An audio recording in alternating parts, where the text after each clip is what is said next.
This is WVBN from around the world.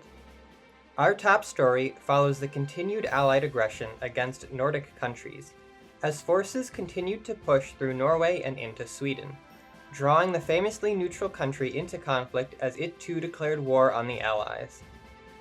This was followed by the withdrawal from the League of Nations by Norway and Sweden, who expressed disappointment at their actions, a claim that Britain and France defended as more necessary than ever, given light of their willingness to aid Germany through trade of war material.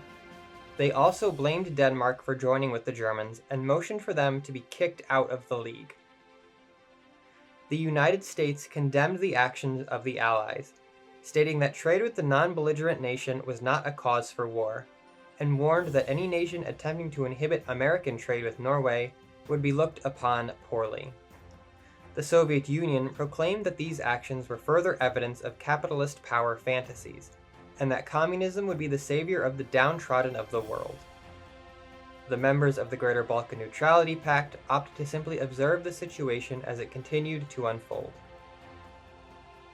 Other nations followed the Nordic countries in exiting the League, including Iran and the Republic of China, who pointed out that the League's inability to halt Japanese aggression, were reminding them that there would be a 2-year period before China's withdrawal was complete. Romania and Turkey also left the League, citing Soviet and British actions against their sovereignty going completely unpunished. The final nation to leave was the Republic of Ireland, who quietly left, citing their policy of neutrality. It is unknown how the League will stand up to this exodus. Our other top story follows a British flotilla sent to Iceland, where a German fleet has been recovering for weeks after a Morgana engagement. Iceland itself has been in a precarious position, as the nation does not maintain its own standing military. With its strategic position at the Atlantic, both the Allies and Axis have seen it as a potential asset or liability. Britain declared that a German-aligned Iceland was unacceptable, especially hosting a German fleet.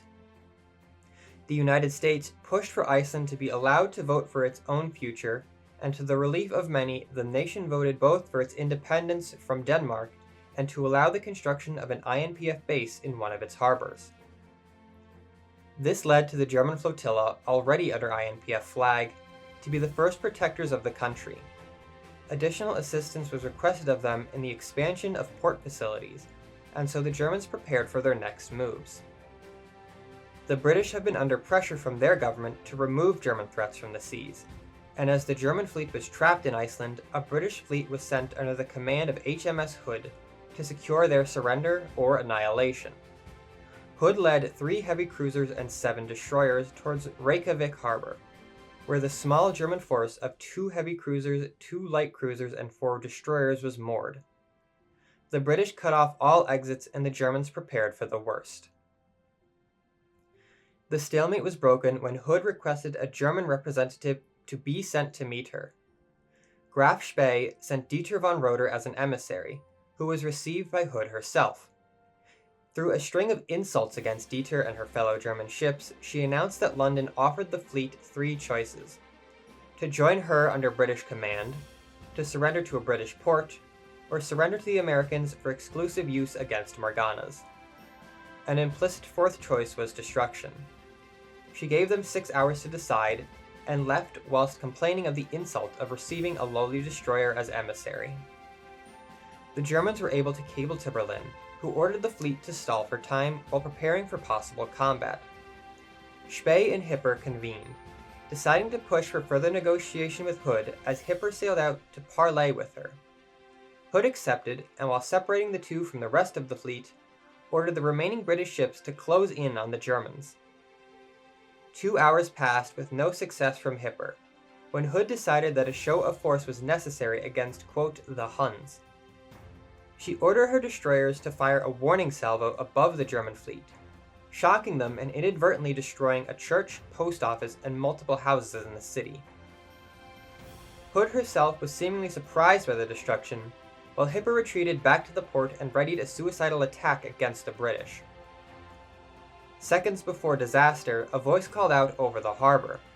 The Dutch submarines 09 and 010 had appeared just behind the British fleet.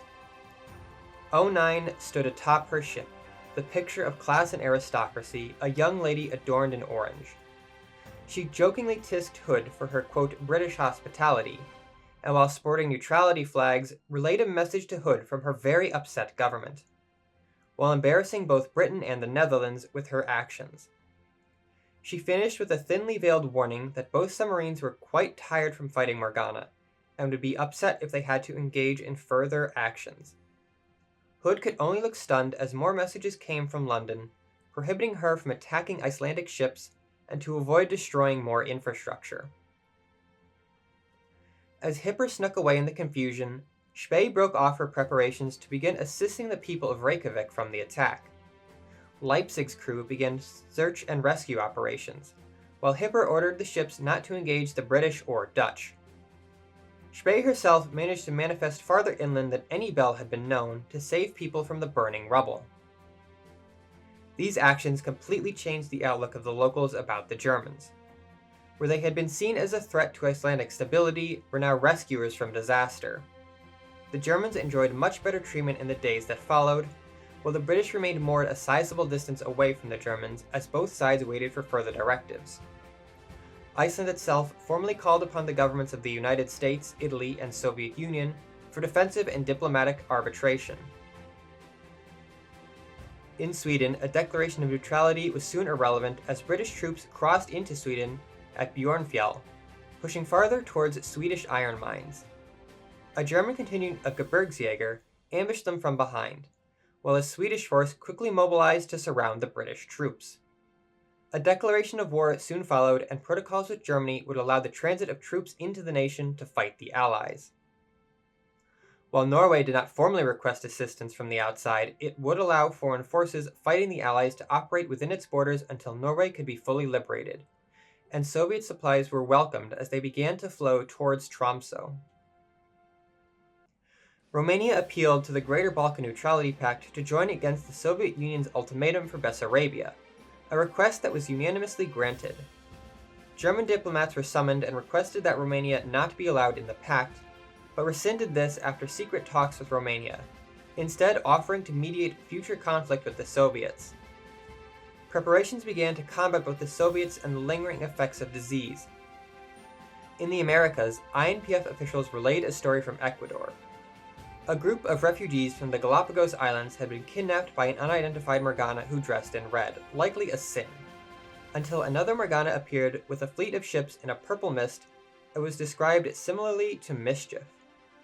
The Sin and Mischief engaged in a brief vocal altercation before the Sin threw up her hands and pushed Mischief away. Mischief responded by shooting Sin in the face. Survivor reports after this became messy, only recounting how they were thrown overboard and eventually rescued by a passing vessel. President Dutra of Brazil decried the American declaration of war against them as imperialism and a failed coup against his nation against non-existent Morgana influence. He vowed that America would pay in blood if they attempted to invade the country. Similarly, in Argentina, acting President Camillo instead celebrated the country's economic success in the wake of Sin's deal, and that alarmists were simply covering for imperialist powers set on conquering the continent. He then urged neighboring countries to unite in the face of American aggression, and while most countries did not respond, Peru expressed a desire for a South American union, if not a war with America. Nicaraguans were sad to see the Vaquero de Cielo return to Mexico after yet another successful sortie against Morgana aircraft, but recognized that it could not be permanent. President Garcia assuaged their concerns by promising more soldiers and defensive agreements with Mexico and the United States. The Dutch and Polish fleets were asked to patrol against Morgana vessels this week, and the Dutch began by setting up air patrols between them and Britain. These patrols would be spotters for a pack of submarine O-boats, who sank 4 corruptions but were unable to destroy a later Morgana convoy.